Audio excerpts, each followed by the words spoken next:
atmósfera de adoración, de sacrificio, de perfume. Somos parte de eso, de ese perfume que se derrama. Nosotros mismos somos ese frasco. Así como María lo hizo aquella vez sin importar lo que dijeran los demás. Cuantos estaban ahí en la vuelta, dentro de los discípulos mismos, de los 12, las opiniones no les importaron. Y Jesús a través de ella dejó esa enseñanza. ¿Y cuántos frascos así han habido a lo largo de la historia del pueblo de Dios, de la iglesia? Vamos allí a Hebreos. La carta a los Hebreos.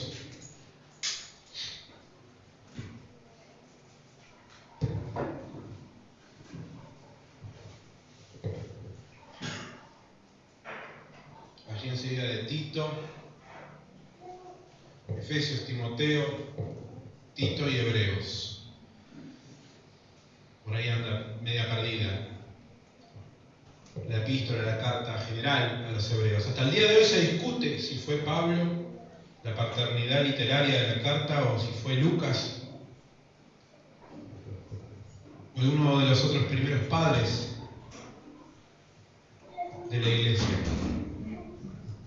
Es lo de menos. Tiene un estilo muy parecido al de Pablo y también Lucas escribiendo, pero es casi como si leyéramos a Pablo.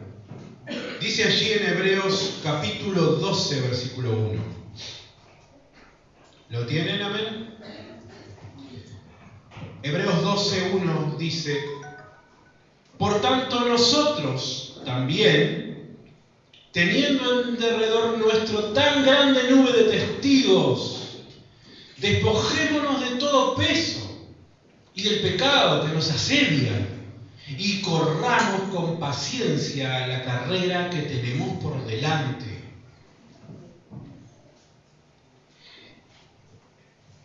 Una vez un amigo mío, un muy buen amigo, me decía, hablando de conceptos y de palabras que usamos, la palabra ser cristiano. Cristiano, ser cristiano. Él más o menos me parafraseaba así, no recuerdo exactamente las palabras que dijo, que es una palabra que él estaba tratando de no usar en ese momento. Y creo que hasta el día de hoy sigue pensando así. No me siento lo suficientemente merecedor o digno de hacerme llamar cristiano, dice. Y empezó a utilizar la expresión pro Cristo o a favor de Cristo, o como a veces llamamos comúnmente los que no se animan totalmente a decir que son cristianos, creyente, alguien que cree. Y nosotros mismos separamos en grupo de que no es lo mismo ser creyente que ser cristiano. No es lo mismo ser creyente, creación de Dios que cree, que existe, que ser un hijo de Dios, un cristiano. Creo que en eso no hay duda posible de los que estamos aquí adentro y de nuestros hermanos que han viajado y de otros hermanos que conocemos que somos hijos de Dios seguro, adoptados, injertados, junto con el pueblo de Israel, que tiene sus paréntesis, que rechazó al Mesías, lo sigue esperando. Entonces nosotros fuimos injertados en lugar de ellos. Mientras Dios sigue tratando con el pueblo de Israel, somos injertados en el pueblo, en la fe. A través de la fe, pero a través de Cristo nosotros sí lo aceptamos. Somos los gentiles, el resto del mundo, el resto de las naciones, el resto de las gentes. Por eso gentiles nos dicen los judíos, ¿no? Y bueno, cristiano, ¿sí? Y eso a mí me hizo preguntarme a mí mismo, ¿no? Más allá de esa duda existencial, teológica, por así decirlo, me hizo planteármelo a mí mismo también. Y dije, caramba, no es una mala pregunta en hacerse. Lo que no está bueno es dudar. Pero lo que está bueno es replantearse, sí señor, ¿soy cristiano? Y cada tanto me hago ese autoexamen preguntándome, ¿no? A mí mismo, en conversación también con el Señor, ¿no? ¿Soy digno de ser llamado cristiano? Y un poco, si quieren poner el título, es el título, ¿no? Dignos de ser cristianos, dignos de ser llamados cristianos, dignos de ser cristianos. Tendrá mucho que ver con este inicio de la semana de Pentecostés, estamos en la previa, como quien dice. Nosotros los cristianos tenemos nuestras propias previas. Y acá estamos en una semana previa a Pentecostés. Los pentecostales estamos en una semana previa. Es un momento de replantearse muchas cosas, es un momento de una búsqueda mucho más intensa de santificación, de apartarnos del mundo. Y bueno, uno de los primeros planteos que vale la pena hacerse es este. Y este versículo acá nos muestra tres de tantos aspectos, ¿no? que implican o requisitos, aspectos o requisitos, si quieren plantearlo así. Tres vemos básicos acá en este versículo para poder respondernos a esta cuestión, ¿no? Y lo primero que dice acá es: por tanto, nosotros también, teniendo en derredor nuestro tan grande nube de testigos. Entonces, el primer aspecto o requisito que tendríamos que tener en cuenta es integrar la gran nube. Integrar esa gran multitud de testigos. ¿Cuál nube? ¿Cuál multitud? Viene hablando en Hebreos 11, en el capítulo anterior. Y me quiero tomar la libertad de leerlo casi entero, porque se hace muy rápido, se hace muy de corrido leerlo. Y yo no se preocupen, no lo busquen si quieren. Si tienen la nueva versión internacional, adelante. Hebreos 11, cuando da primero lo que nosotros creemos que es una de las definiciones de fe, que da allí la carta a los hebreos. Pero a partir del versículo 4 dice: por la fe Abel ofreció a Dios un sacrificio más aceptable que el de Caín, por lo cual recibió testimonio de ser justo, pues Dios aceptó su ofrenda, y por la fe Abel, a pesar de estar muerto, habla todavía. Por la fe no fue sacado de este mundo sin experimentar la muerte, no fue hallado porque Dios se lo llevó, lo raptó. Pero antes de ser llevado, recibió testimonio de haber agradado a Dios. En realidad, sin fe es imposible agradar a Dios, ya que cualquiera que se acerca a Dios tiene que creer que Él existe y que recompensa a quienes lo buscan. Por la fe Noé, advertido sobre cosas que aún no se veían, con temor reverente construyó un arca para salvar a su familia. Por esa fe condenó al mundo y llegó a ser heredero de la justicia que viene por la fe. Por la fe Abraham, cuando fue llamado para ir al lugar que más tarde recibiría como herencia, obedeció y salió sin saber a dónde iba. Por la fe se radicó como extranjero en la tierra prometida y habitó en tiendas de campaña con Isaac y Jacob, herederos también de la misma promesa, porque esperaba la ciudad de cimientos sólidos, de la cual Dios es arquitecto y constructor. Por la fe Abraham, a pesar de su avanzada edad, de que Sara misma era estéril, recibió fuerza para tener hijos, porque consideró fiel al que le había hecho la promesa. Así que de este solo hombre, ya en decadencia, nacieron descendientes numerosos como las estrellas del cielo e incontables como la arena a la orilla del mar. Todos ellos vivieron por la fe y murieron sin haber recibido las cosas prometidas. Más bien las reconocieron a lo lejos y confesaron que eran extranjeros, peregrinos en la tierra. Al expresarse así claramente, dieron a entender de que andaban en busca de una patria. Si hubieran estado pensando en aquella patria de donde habían emigrado, habrían tenido oportunidad de regresar a ella. Antes bien, anhelaban una patria mejor, es decir, la celestial. Por lo tanto, Dios no se avergonzó de ser llamado su Dios y les preparó una ciudad. Por la fe Abraham, que había recibido las promesas, fue puesto a prueba y ofreció a Isaac, su hijo único. A pesar de que Dios le había dicho, tu descendencia se establecerá por medio de Isaac, consideraba Abraham que Dios tiene poder hasta para resucitar a los muertos. Y así, en sentido figurado, recobró a Isaac de entre los muertos. Por la fe Isaac bendijo a Jacob y a Esaú, previendo lo que les esperaba en el futuro. Por la fe Jacob, cuando estaba a punto de morir, bendijo a cada uno de los hijos de José y adoró apoyándose en la punta de su bastón. Por la fe José, al fin de su vida, se refirió a la salida de los israelitas de Egipto y dio instrucciones acerca de sus restos mortales.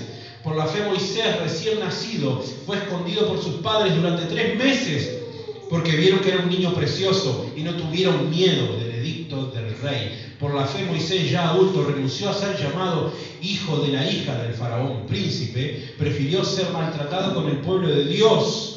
Prefirió ser maltratado con el pueblo de Dios a disfrutar de los efímeros placeres del pecado. Consideró que el oprobio, la vergüenza por causa del Mesías era una mayor riqueza que los tesoros de Egipto, porque tenía la mirada puesta en la recompensa. Por la fe salió de Egipto sin tenerle miedo a la ira del rey, pues se mantuvo firme como si estuviera viendo al invisible. Por la fe celebró la Pascua y el rociamiento de la sangre para que el exterminador de los primogénitos no tocara a los hijos de Israel. Por la fe el pueblo cruzó el mar rojo como por tierra seca, pero cuando los egipcios intentaron cruzarlo se ahogaron. Por la fe cayeron las murallas de Jericó después de haber marchado el pueblo 7 días a su alrededor. Por la fe la prostituta Rahab no murió junto con los desobedientes, pues había recibido en paz a los espías. ¿Qué más voy a decir? Me faltaría tiempo para hablar de Gedeón, Barak, Sansón, Jefté, David, Samuel y los profetas, los cuales por la fe conquistaron reinos, hicieron justicia y alcanzaron lo prometido, cerraron bocas de leones, apagaron la furia de las llamas y escaparon del filo de la espada, sacaron fuerzas en la flaqueza, se mostraron valientes en la guerra y pusieron en fuga ejércitos extranjeros. Hubo mujeres que por la resurrección recobraron a sus muertos. Otros, en cambio, fueron muertos a golpes, pues para alcanzar una mejor resurrección no aceptaron que los pusieran en libertad. Otros, sufriendo la prueba de burlas y azotes e incluso de cadenas y cárceles, fueron apedreados, aserrados, o sea, descuartizados con sierras, por la mitad, aserrados por la mitad, asesinados a filo de espada, anduvieron fugitivos de aquí para allá, cubiertos de pieles de oveja y de cabra, pasando necesidades, afligidos y maltratados, con hambre. El mundo no merecía gente así. Anduvieron sin rumbo por desiertos y montañas, por cuevas y cavernas, aunque todos obtuvieron un testimonio favorable mediante la fe. Ninguno de ellos vio el cumplimiento de la promesa, y esto sucedió para que ellos no llegaran a la meta sin nosotros.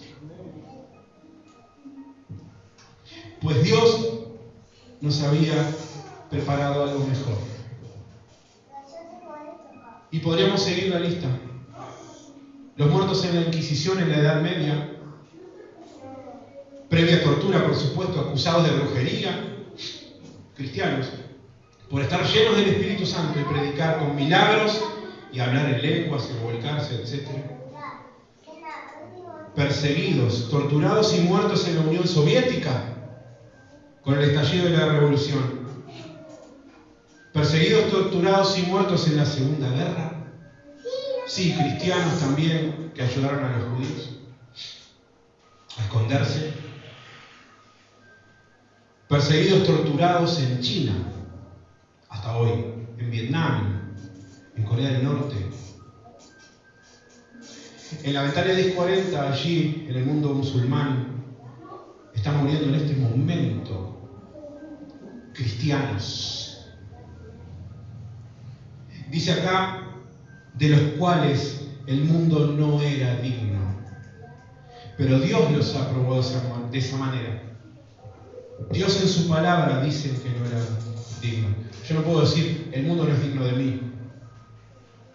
Cuando atravesé alguna de estas cosas, cuando atraviese alguna de estas cosas, y si alguno la ha atravesado, podemos decir, Dios nos va a decir, no, el mundo no era digno de ellos.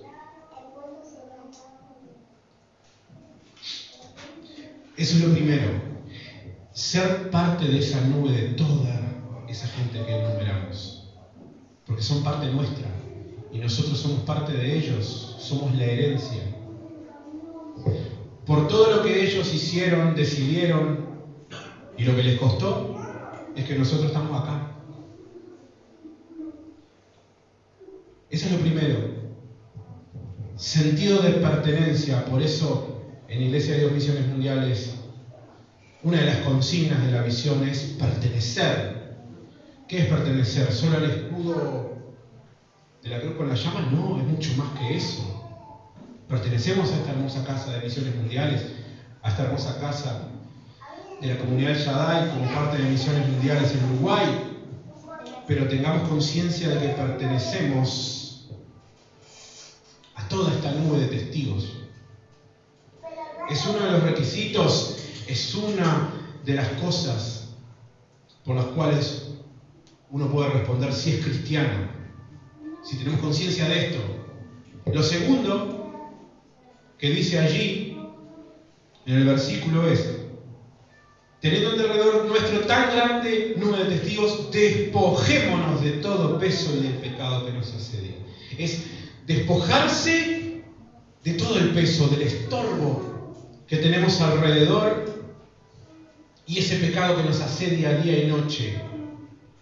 Y hay un montón de pecados graves, sí, con los que tenemos que luchar, con obras de la carne que son parte del pecado, con las que tenemos que luchar cada tanto, con las que luchamos, al principio luchábamos con obras de la carne más graves, a las que renunciamos en un tiempo, pero siempre nos vamos despojando a medida que vamos madurando de otras obras de la carne. La lista es larga. No vendría el caso ahora, pero un pueblo maduro, una persona que se dice ser cristiana, hoy también lucha con cosas que nos estorban, que estorban al Evangelio y estorban y asedian a ser cristianos de verdad. Y nos van quedando la división unos con otros. Si yo estoy dividido con un hermano, una hermana, y otro hermano están divididos por otro lado, entre ellos, imagínense la nube, la multitud de divisiones que eso genera en el cuerpo de Cristo, en la iglesia, en los cristianos.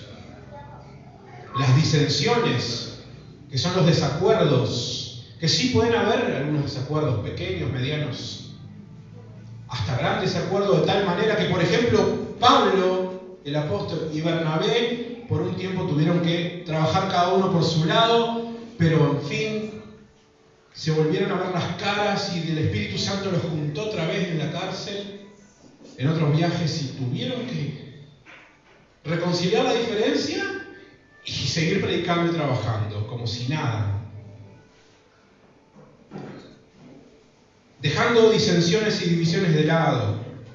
La timidez, que fue lo que hizo, la timidez de uno de ellos, que fue lo que hizo que Pablo se molestara. Y no querer llevar al sobrino de Bernabé, que es Juan Marcos, que escribe el Evangelio de Marcos. Por eso se discutieron. Porque le pareció un poco cobarde, le pareció un poco tímido que él no quisiera acompañarlos a cierto lugar en el primer viaje. Ya para el segundo, para Pablo era requisito la valentía y que va a ir hasta la muerte. Entonces,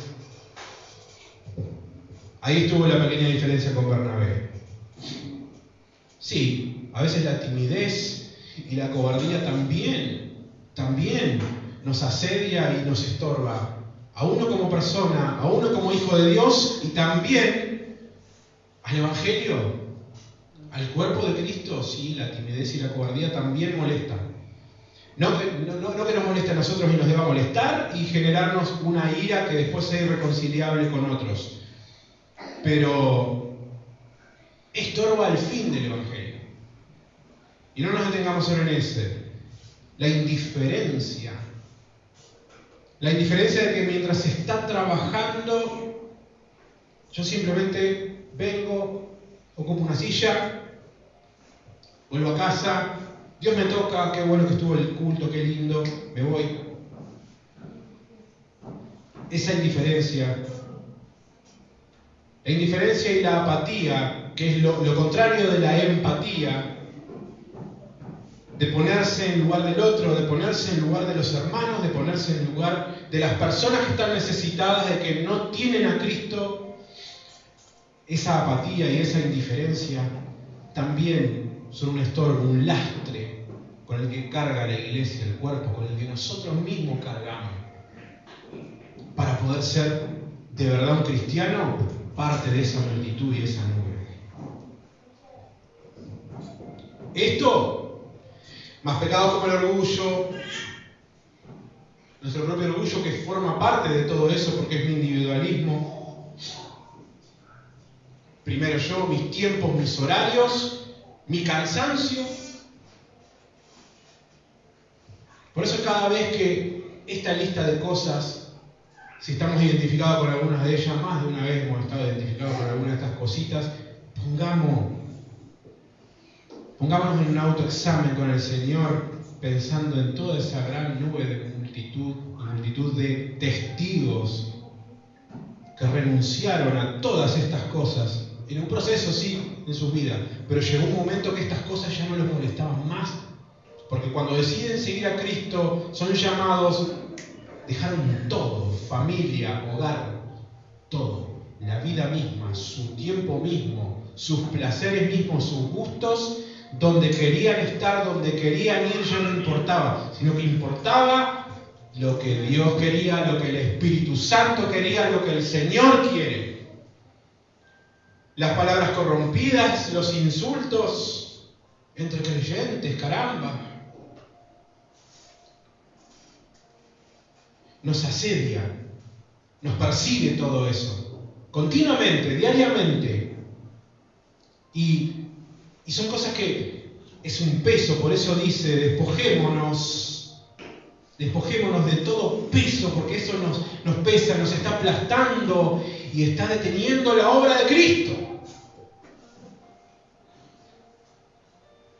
Eso detiene y nos impide ser parte de esa nube de testigos, de ser verdaderos cristianos. Y lo tercero que vemos allí a lo último, como requisito, como un tercer aspecto para ser cristiano de verdad dice, y corramos con paciencia la carrera que tenemos por delante. Nuestra nación ya empezó a vivir un avivamiento. No sé si estamos notando. Y estamos a las puertas de quizá la última gran cosecha.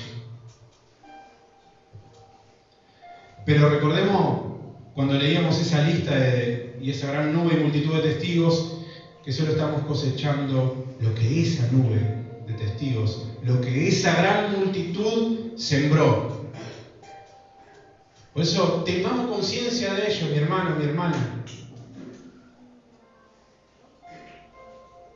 Y tengamos temor y temblor antes de que estas cosas que nos asedian, nos dividan, nos detengan. Por ellos. Y esta comunidad, como nunca antes, está despertando, cosechando, a la vez que sembramos más. Estamos cosechando otras siembras y vamos sembrando más. Fray Ventos, Florencio Sánchez, Jardines del Hipódromo, Monte de los Olivos. De aquí también salió Nave de Dios, Casa de Alabanza, etc. A la lista podemos sumar nuestros muertos en Cristo, nuestros hermanos queridos, nuestros familiares, la mismísima Pastora Teresa. Y las naciones. Haití queda por delante y es solo el inicio. Y a testimonio personal, soñé con Israel, Jamás en mi vida pensé poner un pie allí, a no ser por turismo, visita espiritual, teológica. Sin embargo, soñé fuertemente. Ya el Señor me había inquietado para orar por Israel. Esta vez me dijo una orden directa. Señor, ¿por qué me lo mostrás otra vez? Oro por tu nación santa. Me dio una orden directa, sencilla y cortita, como últimamente lo hace. Prepara tu inglés, que es el idioma que se habla en todo el mundo casi. Y el versículo 2 al 4, de ahí de Hebreos 12, dice: porque aún no habéis resistido hasta la sangre combatiendo contra el pecado.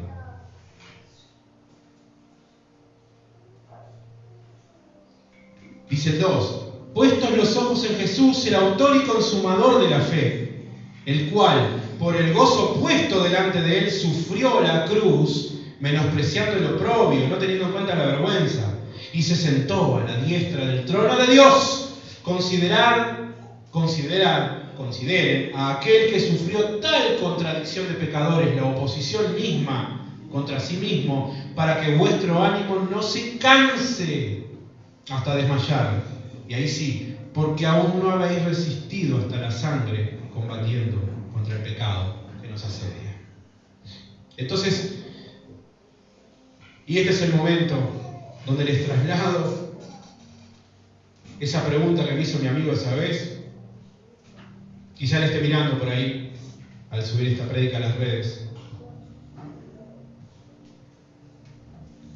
Acá con el Espíritu Santo mismo entre nosotros, como uno de los testigos. ¿Soy cristiano? ¿Soy digno de ser llamado cristiano? Aún no hemos, grabemos nuestra frase, aún no hemos resistido hasta la sangre combatiendo. Aún no hemos resistido hasta la sangre combatiendo. El combate es afuera, la guerra es afuera. Aquí nos llenamos de su presencia. Aquí formamos parte de nuestra relación, amistad, intimidad con Él. Pero afuera, en el día a día, no solo en mi casa, sino afuera en la calle, y cada vez que se marca un evento evangelístico que no se puede suspender. No se puede suspender por nada, así vaya uno solo, con una Biblia en mano, con un megáfono a los gritos en una esquina. Jamás se debe suspender un evento evangelístico. Jamás. Pensando en eso, en toda esa nube de testigos que estuvo dispuesta a morir y ser torturada. Quizá nunca nos toque en la vida eso. Quizá Dios no lo permita. Quizá sí. Y planteémonos. Aún no hemos resistido hasta la sangre combatiendo. ¿Soy cristiano? Para el Señor sí somos. Él sí nos ve. Él está parado a lo lejos del camino, esperando que vayamos hacia donde Él va. Decimos que estamos siguiendo las pisadas del Espíritu Santo de Jesús en cada cosa, esas locuras que Dios le puso al pastor. Y nos va poniendo a los demás, y nos va contagiando a los demás. Es el Espíritu Santo mismo diciendo: ¿sos cristiano? Vamos. Vamos. Dejémonos el lastre, ese peso. Despojémonos de todo eso que nos asedia. Dejemos de estar de un lugar para otro. Afirmémonos en un lugar, plantemos raíz, crezcamos, seamos cristianos en el nombre de Jesús.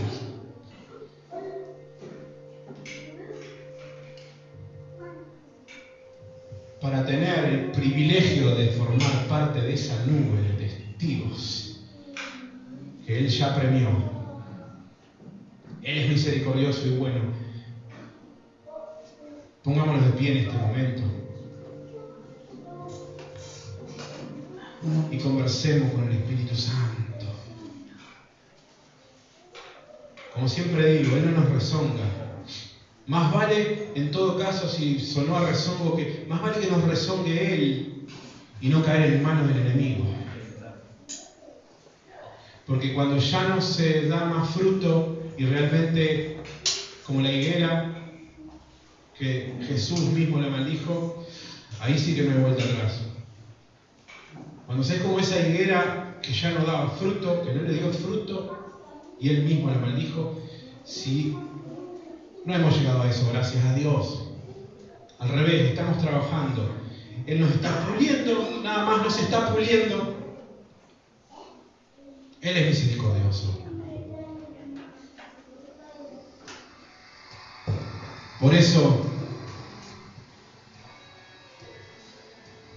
como escuchamos en esa adoración, ¿verdad? Seamos uno de esos frascos que se derrama, se rompe, pero da la mejor adoración, que es la entrega, el sacrificio de nuestro tiempo, nuestra vida, nuestra familia, lo que sea que haya que sacrificar. Y vamos a ponernos en las manos de